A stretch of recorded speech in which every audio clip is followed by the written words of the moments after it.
I ended up in New York on a job, and the Bronx just happened to be playing while I was there, and I was like, "Oh, I get to go see this band. This is amazing!" And I saw y'all at it was the prior location for the Knitting Factory that was kind of in Soho, Chinatown area. No shit. I was Yeah, at I that remember show. that show. Yeah, Yeah. yeah. Wow. It's hilarious too because I was at the bar and you know that Joe Jackson song, "Is She Really Going Out with Him?" It's so Hmm. apropos to New York.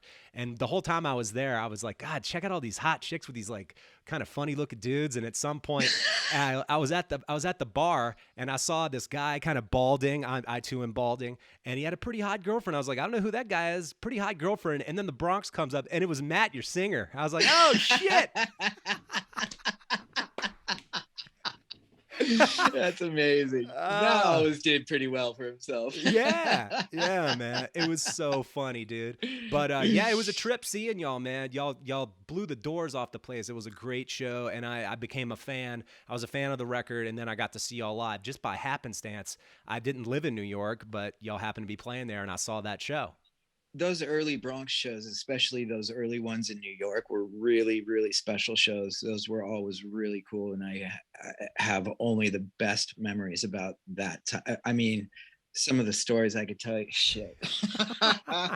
Me and Matt sometimes, actually, a lot of times, for some reason, our tours would end and start in New York. So we always ended up fucking deadhead driving from LA to New York Ah, or New York back to LA. ah, So we were fucking constantly out there. And me and Matt sometimes would stay a little longer, you know, an extra week just to fuck around in New York. yeah. And we would sleep in our manager's office. So we'd be in there, you know, we would have been out all night, and we'd be in there just half naked and fucking still drunk from the night before when these people are showing up to work. Oh. Oh man. I saw y'all as well because one of my friends, a mutual friend of ours, Angela Sepharadi, that worked at Motor City Bar in Lower East Side. I used, And hell yeah, yeah. I used to DJ there as well, and You did. yeah, Fuck. God yeah, damn, we had some wild times there. yeah, 100%. And she would sometimes text me like the Bronx guys are here, and I'd be like, all right, even if it was on a weeknight, I'd be like, fuck it, I guess I'm gonna be hungover tomorrow, and I'd stop in and like high five y'all and be like, I love your shit, and then I'd end up getting wasted and calling in sick the next day, you know. So yeah, it was. I hear you. It's just funny, y'all, and I saw y'all at least two times per record in New York. Like I saw That's awesome. easily, Yeah. easily. I feel like I Yeah. saw y'all every time you came through New York, and I saw you seemingly at different venues each time. Yeah. Probably a bunch of which that are closed or have relocated, like the Knitting Factory. But Certainly. yeah, I saw y'all no shortage of times. It was a fun. It was fun times. Dude, those early 2000s in New York, the Lower East Side was still It cool, was and still cool. what a fucking rad time to have experienced that, 100%. because it doesn't exist anymore. Oh my God, no, no. It's New York is like my I shouldn't say that. I I don't know care where you're for going. I left New York after 15 years, so you're preaching to the choir. Yeah. Yeah, Yeah, it's just so different now. yeah, And I have such fond memories of what it was. I kind of hate to tarnish those by yeah. going back and seeing what it is now. I know. I moved out there in '05, the summer of '05. So Hmm. at that point, it was starting to change a little bit, but it was still wild. It was still fun, especially in the Lower East Side. I ended up living in the Lower East Side for a little while. I was like, this Cool. is the shit, man. It was so much fun. Those first couple of years, like, it was good times. Yeah. But of those New York shows, I always thought that they were especially explosive, and I know that the Bronx, even to today, still kind of has kept that energy alive. But when y'all were sort of starting the band, I mean, it sounds like you were involved in different aspects of the record industry or whatever, and then you formed this band. But what were some of the influences? Because for me, I always heard a little bit of AC/DC and or maybe a little Guns N' Roses, like I said, uh, Well, certainly, yeah. and maybe some Black Flag. Yeah, yeah. There was definitely some bands that were common ground between all of us. We all kind of came from different areas geographically, but also in a musical sense. You Right, know, so Matt was totally the Southern California punk guy, right. Black Flag all day long. Yeah. You know, Joby was a little further out there in the fucking art world, and his musical tastes were all over the place. Yeah. You know, from the Grateful Dead to fucking to Black Flag. You know, another Mm. common ground that we all kind of had. My parents didn't play music, but they're huge fans of music. So I Uh-huh. grew up in the Seattle area, and my parents were really into New Orleans music. Yeah. So they'd bring me to the Jazz Fest every year, and I got just an overload of influence from Yeah. that. Sure. You know, you being from there, you obviously know Yeah. the This is crazy down there. talent that comes out of that fucking city It's is nuts. just crazy. Yeah. And so, but yeah, we all kind of had these few common bands that we all grew up with, AC/DC and Guns N' Roses. Sure. And so when we went to, after we recorded our first 3 songs, we thought we'd make a record out of it and just record, 7, 8 more songs. Yeah. So the management that we had at the time also managed the guitar player from Guns N' Roses, Gilby Clarke, Yeah. and he was a producer. Right. So we ended up doing the rest of the record at Gilby's house. That's amazing. So, and dude, it was, and the fucking coolest guy in the world, Yeah. coolest guy you could ever meet. Yeah. Gilby Clarke. I can't say enough good things. I'm still great friends with him to this day. We ride motorcycles together, and Amazing. he's fucking awesome. Best dude. Wow. So he kind of helped us get together our last little batch of songs and make that first record, and it just kind of took off from there. So there were different drum sessions on that first record? Yeah. So the first batch of songs was Heart Attack, American, White Tar, and whatever the last song is called. Uh-huh. And then the rest were done at Gilby's house. Wow. It all sounds like it's got some continuity to it to have separate drum sessions in particular. So whatever Certainly. the mixing, mastering process, et cetera, production, engineering, whatever, managed to kind of pull that together. I'd have to go back and listen to it knowing that to see if I could make a discernible, some sort of difference from track to track. Maybe, Uh-huh. but all across the board, it just sounds like a big, raucous, fucking high energy punk rock record. It's great. That's what it was. I mean, we had absolutely no idea what we were doing. It just, that was all just kind of thrown together, and that's part of, I think, what makes it kind of a special record to me, at least, is nothing was forced. Yeah. Everything was just like, fuck, we got some songs. We didn't even have 11 songs at the time. We were writing shit in the studio. Wow. Like we were just throwing it together and being kids and having fun. Yeah. Yeah. I mean, I would imagine as the records progressed, did y'all change sort of the mentality around recording, or was it still sort of 100%? Was it 100%? It got a lot more regimented right after that. Okay. Yeah, and that's a whole other conversation, and we can get into it if you want. But yeah, our second record was the polar opposite from that experience. Okay. Which was fucking awesome in itself too. Yeah. But just a whole different way of doing things. I guess, definitely a lot more structured. Yeah. I mean, it just sounds like y'all are sort of naive kids going into it, just rocking out, playing, and then you got this really cool record. And then I guess at that time, I mean, was it expectations changed, not only from the band, but maybe other people associated with it, where it's like, we need this, that, or the other? Or was it y'all still pretty much making the calls of what it was going to be and how you were going to do it? We were all pretty much making the calls. When we signed with Island Def Jam, we had that first record done already, so they had absolutely no say in that record. And when we signed with them, we had the foresight to be like, keep your fucking hands off of us for a few years. Let us tour this. Let us become a band and get to know not only each other, but how to be a band, how to make it so that we could survive and do this thing. Yeah. And try and create something instead of forcing it down people's throats. Try and create something organic. Where we're actually out there playing 300 fucking shows a year. Yeah. In order to get the fans, instead of just being plugged into the fucking system. Right.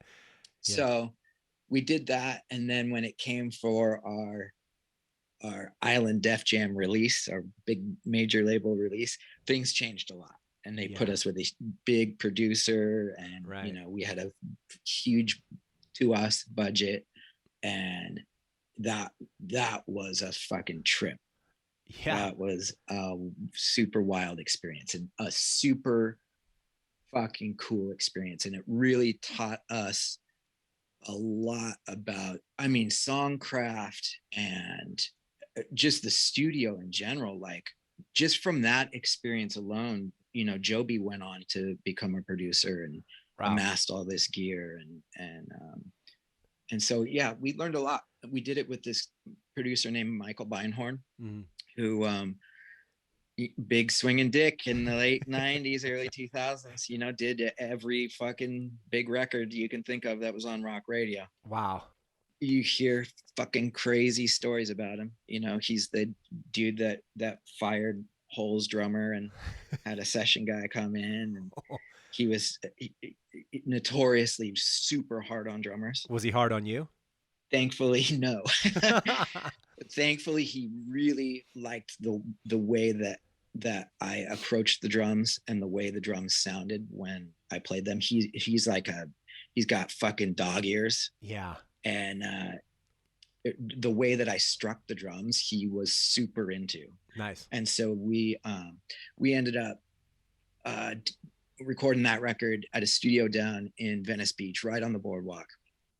We built this big drum platform to make everything kind of resonate more. And I think we even threw mics under the we had mics all over this fucking place. Yeah. Huge ceilings, and yeah, it was awesome. And we put together this wild drum kit. I had a 28-inch kick drum. And was that your Vistalite kit or an acrylic kit?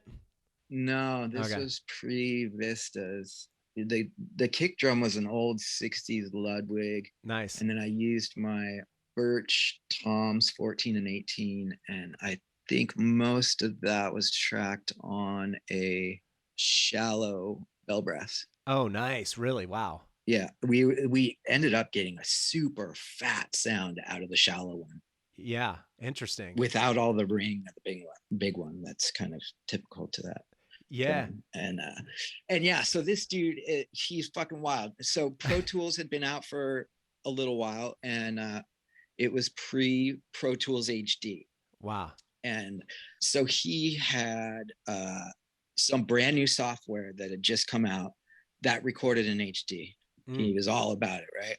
So he wanted to use this gets super nerdy. That's all right. Go for it. Sum it up. So he had flown all this gear out from New York to make this system work. But the issue with that system or that software was, it was nearly impossible to edit. Like, it wasn't like Pro Tools where you could chop it up and throw things together. Oh. So that entire record, those are full drum takes. No way. Yeah, there's not a single edit on that entire record. Good for you, dude. Holy shit. Yeah, it took a lot of fucking work and a lot of him we did a lot of pre-production. Yeah. We sat down and fucking went over and over and over things. And not only did he kind of, he fucking, not only me, he turned us all upside down, and I mean, to the point where Matt was going to quit playing music altogether. Like, this dude fucking tore us down. Oh boy. And it was exactly what we needed. Huh. And he definitely got the best performances out of us that we could have gotten at that time. Yeah. I mean, I feel like, having seen y'all, like I said, on the first record, and then come the second record, y'all definitely seemed that much like a tighter juggernaut of a band. Yeah, that was Michael Beinhorn. He put us through the ringer. It's interesting too, because there are definitely producers that I know about that will go unnamed. One in particular that's specifically hard on drummers. And I've talked to some drummers that were just like, I didn't need that shit. It bummed me out, and I hated working with him. So it's good that y'all were able to pull it through, and then, you got a great record out of it. But the flip side of that is that sometimes it's too fucking much, and you don't want to hear that. And it does, and it's counterproductive. Absolutely. Things that I've found with different producers. I just did the last kind of studio session thing that I did was with Ross Robinson, and Okay. he's kind of notorious for being a little tough on drummers. Yeah. Did you record with him? No, but I've talked to plenty that have. Yeah. I fucking love him, Okay. and I because I love a challenge, Uh-huh. and I know everybody works differently, and definitely it's I've found that you need to put your ego 100% aside. You know, like that's the worst thing that in the situations that I've been in is walk into a room and be like, fuck yeah, I'm the dude. This is, Uh-huh. be like water. Go in there, fucking, work with it. And that's how you're gonna get the best result. Right. And so with Ross Robinson, he was asking me to do shit that literally was impossible because I've only got two legs and two arms. He's not a drummer, Right. and he knows what he wants to hear, and he was just kind of like, figure it out. Right. And that was fucking fun for me, Yeah. to get in there and play shit that just felt fucking like I had two left shoes on, Yeah. but ended up with this really unique drum part, you Right. know. So that it was really cool to work with him. Nice. Crazy. Yeah, and then I mean you got the third record as well that I really dig, and the intro to Knife Man has always been an interesting one. I saw y'all on that record obviously as well, and I was like, I want to see him play this cuz it Okay, the rim to Tom thing that you play in there. totally. Yeah. Uh, so the third record, right before we got dropped from Island, we knew it was coming because they were dropping all of their rock bands Wow. Thursday, and Uh-huh. all those bands. And so we started to demo for a new record. We literally just had like a shitty little 8-track, and we recorded just some garbage and sent it to them. And we were like, we need more money to make more demos, right? And so they started giving us money, and we ended up buying a bunch of gear and making our own studio so we could make our own records. Awesome. So the third Bronx record was the first one that we did ourselves. We had a producer come in, Yeah.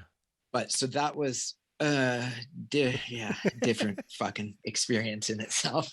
But Yeah. it was kind of cool because it was, our own spot, and it was very, very hands-on. We, had a lot of say in what went down. Nice. So that particular song, Joby had that guitar part for a long time. I think it was written for the second record, and we couldn't really find the right, it's so straight, and it doesn't do a whole lot Uh-huh. on the guitar, Sure. that I was struggling with finding something to make it interesting, because Sure. that's kind of how I approached the drums in that band, was the parts that were straighter, because we never had vocals when we wrote the music. Right. So the parts that were straighter, I tried to kind of turn on their ear, and the parts that were gnarly, I tried to smooth out a little bit Yeah. to make everything kind of have a flow. Yeah, sure. 100%. Maybe. Yeah, no, I think it worked. So it was actually Joby's idea. We were listening to that Killing Joke record that Dave Grohl played drums on a Uh-huh. lot at the time. And there's a song on there called Asteroid. And Joby was like, what if you tried to do this kind of like asteroid thing? And I'm pretty sure he double tracked a lot of the drums on that record. And so it's kind of, there's like this kind of tribal tom thing happening on that song. Yeah. And so I was listening to that song and listening to the guitar part, and I was just like, that doesn't make any sense at all. And just kind of kept fucking with it, and ended up coming up with that first verse part. Mm-hmm. We needed something for the intro to make it a little just not as heavy, Right. so that when it went into the verse, it was like a fucking punch Slamming. in the nuts. 100%. So I just fucking laid off the toms Yeah. and I hit the rims. Yeah. So it's literally the same beat, just Right, exactly. I'm hitting the fucking rims Yeah. instead of the drums. And yeah, it worked. It worked out awesome. Absolutely. It made that section a lot more just more interesting, Yeah. to me at least. Absolutely. Yeah, it throws it a little curveball. So then, like you said, when the chorus pops in or whatever, that it slams for sure. So it's Totally. yeah, it's Totally. pretty awesome. I saw y'all on that album in Jersey. It was the only time that I ever saw y'all in Jersey in Hoboken at Maxwell's, I think it was, and y'all entered I in. loved that Y'all place. entered through the back and had to walk through the crowd to get to the stage and everything. And that too was a super raucous show because it was a pretty small place and it was packed, and Yeah. that was Fuck yeah. that was a good time as well. Is that the one that we blew up the PA? I think so. Yeah. Yeah, we had this dude, fucking Tony Tuesdays. I fucking love this dude. He's wild as fuck. Um, and he used to double mic my toms, Wow. top and bottom, and Yeah. just, dude, it was fucking thunderous. It was wild as shit. Yeah. But yeah, he was notorious for blowing up PAs. I remember he blew up the PA that night.